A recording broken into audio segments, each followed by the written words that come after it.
موضوع الزعل بين الازواج، الموضوع ده تقريبا موجود في كل بيت، ما فيش حد ما بيزعلش. وده طبيعي جدا لما تجيب راجل وست الاتنين مختلفين تماما عن بعض. عايزين نتكلم في موضوع الاختلاف ده بعد كده في فيديوهات تانية.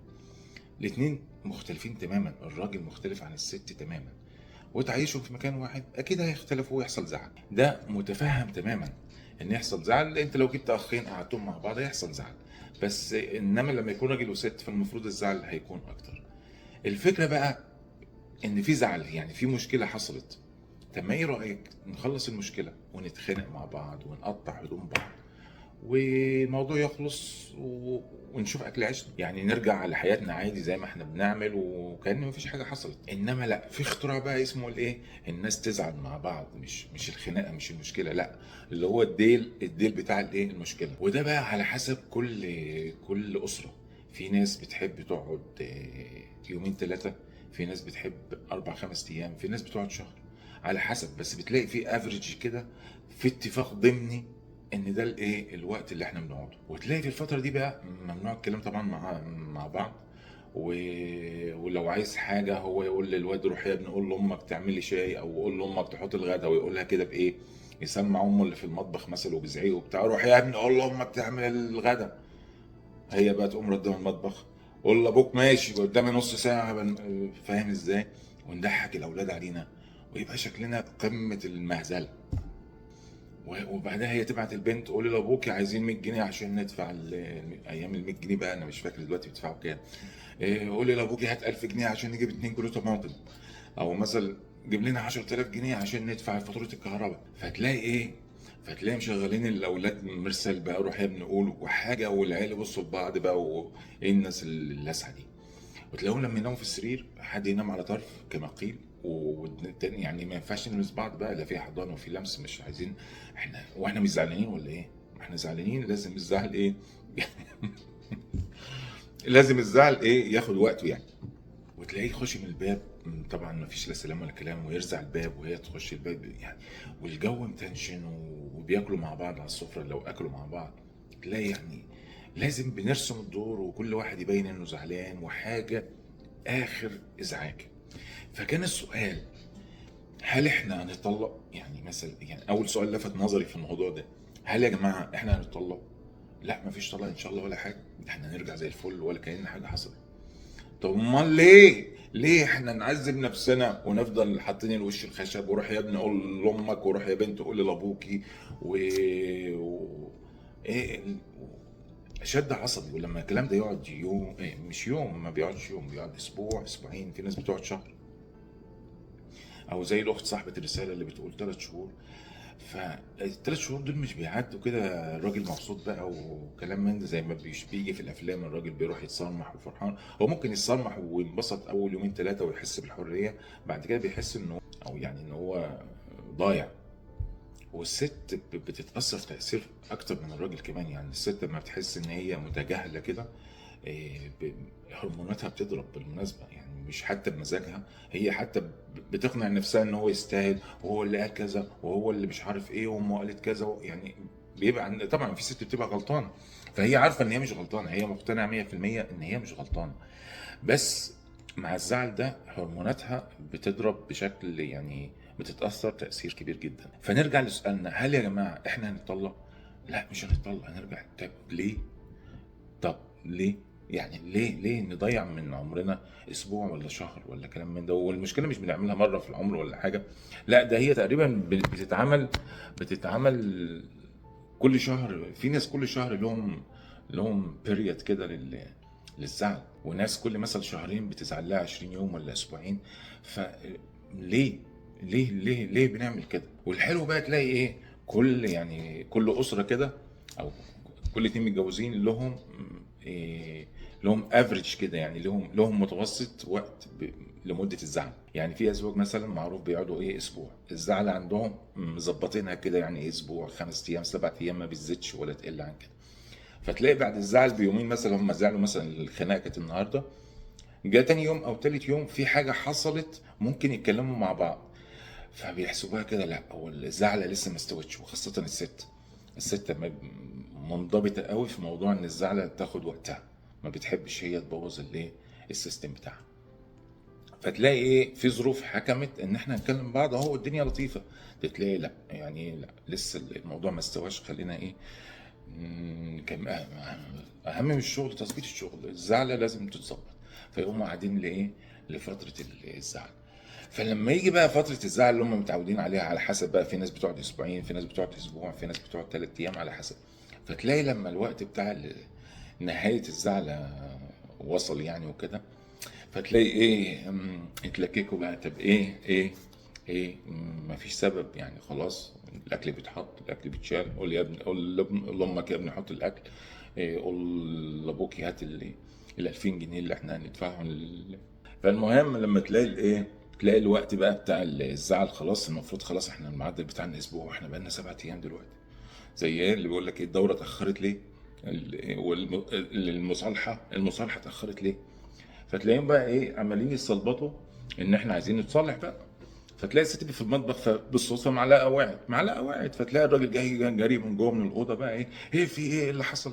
بتقول له ما فيش، المعلقه وقعت. فيقول لها ايه طيب انت تمام؟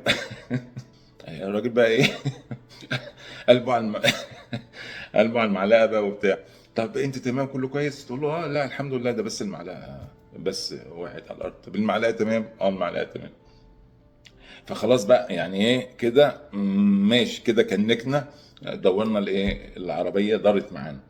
فهي تقول له طب اعمل لك شاي، بس كده يعني ايه كده اتعشت بقى. يعني هو سأل وهي بدأت تبادر من نفسها، هي اعمل لك شاي.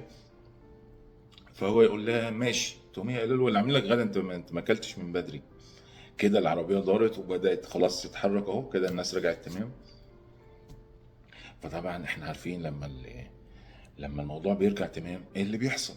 الذكر عنده حل واحد اول ما بيصالح، الصلح ما يعتبرش صلح الا لما يعمل كده.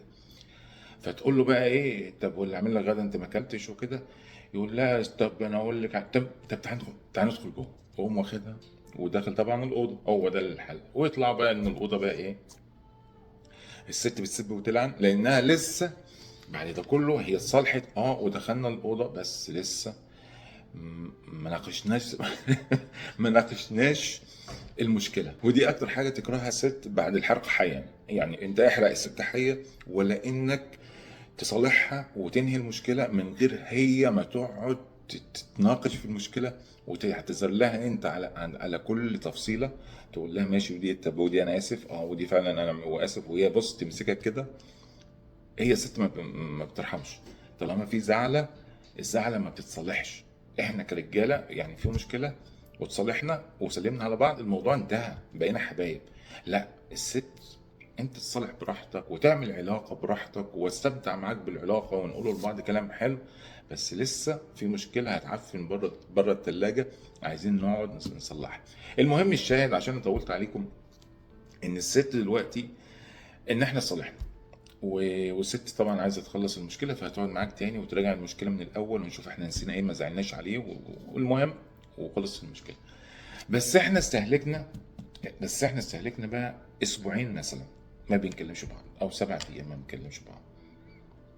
ليه يا جماعه نقعد 7 ايام ما بنكلمش بعض يعني؟ ما احنا رجعنا حبايب اهو.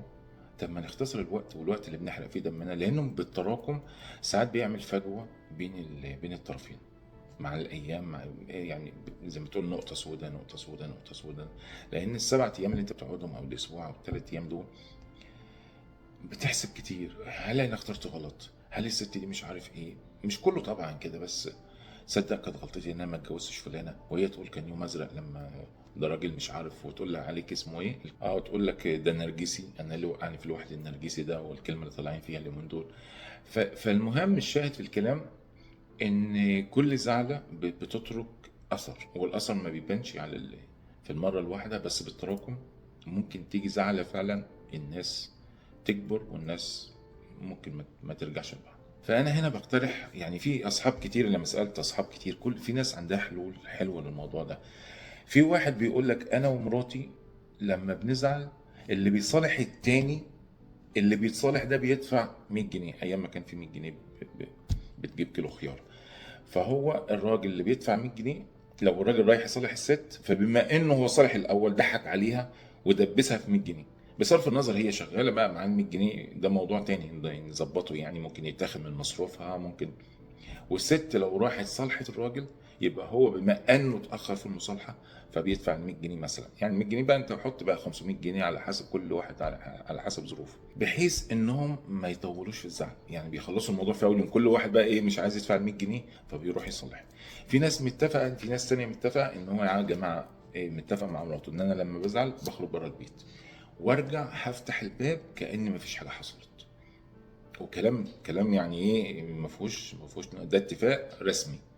يا جماعه انا هخرج بره البيت، وانا داخل بعد كده اقعد بره نص ساعه ربع ساعه، انت تهدي وانا اهدى ونغير جو وكل واحد مع نفسه، ارجع من بره الموضوع انتهى. ايا كان بقى نوع المشكله اللي حصل ده موضوع تاني، يعني فكره ان في مشكله او قوه المشكله او قوه الزعل او الاثار بتاع المشكله شيء، وان احنا نبقى زعلانين حاجه تانية. في حد تاني بيقول لك احنا لما بنزعل اما بنروح ننام لازم نحضن بعض، وطالما حضنا بعض انت عارف الراجل احنا قلنا ايه، الراجل اللي بيلمسه بينور، فهو طالما حضنا بعض غالبا بيكون في علاقه، فما فيش مشكله عندنا بتبات لتاني يوم. في جماعه تانيين بيقول لك احنا لما بنتخانق وبيحصل مشكله بعدها بكام ساعه كده لما الجو يهدى كده يقوموا فاتحين التلفزيون ويتفرجوا على فيلم مع بعض، ويقول لها شوف اللقطه دي وهي تقول له مش عارف ايه، والدنيا ايه تبدا ايه تلمس. المهم ان الناس في النهايه ما تنامش زعلانين، يبقى في حل يعني، لان خلاص هي المشكله اتعملت، فاحنا بنتعامل مع المشكله. الزعل ده دي فكره مش عارف متوارثه ولا مين اللي اخترع ان الناس تقعد زعلانه شهر، لان فتره الزعل دي محدش بيستفيد منها، يعني مش هتحل المشكله، يعني لا هنكسب منها ماديا ولا معنويا ولا حد مستفيد منها، ولا بتحل لنا المشكله الحقيقيه اللي بسببها احنا زعلانين. فاحنا بنزعل for nothing، يعني بدون اي فايده نهائي. ده رايي ان الناس تحاول تلم موضوع الزعل ده وتوجد له حل. وقولوا لنا بقى في التعليقات، انا اول مره اقول قولوا لنا في التعليقات دي، صدق حلو، بنعمل اسمه ايه نريتش وبتاع بقى ونعمل فقولوا لنا في التعليقات ايه مده الزعل اللي عندكم وازاي بتتصالحوا، وايه اغرب طريقه صالحتوا بيها، واي حاجه يعني اطول مده قعدتوها زعلانين، اطرف طريقه صالحتوا بيها، او ايه الطريقه اللي دايما بتعملوها عشان ما تزعلوش. لو عندكم طريقه زي جماعه اللي بيقول لك بنتفرج على فيلم او بندفع فلوس، هل في طريقه تانية؟ اقترحوا علينا حلول تانية للناس اللي بتزعل. المهم مش عايزين حد يزعل يا جماعه، ونزعل ليه؟ وروح يا ابني قول لابوك هات مش عارف ايه، وروح يا ابني يعني ضحكوا الاولاد علينا ويبقى شكلنا مش لطيف خالص.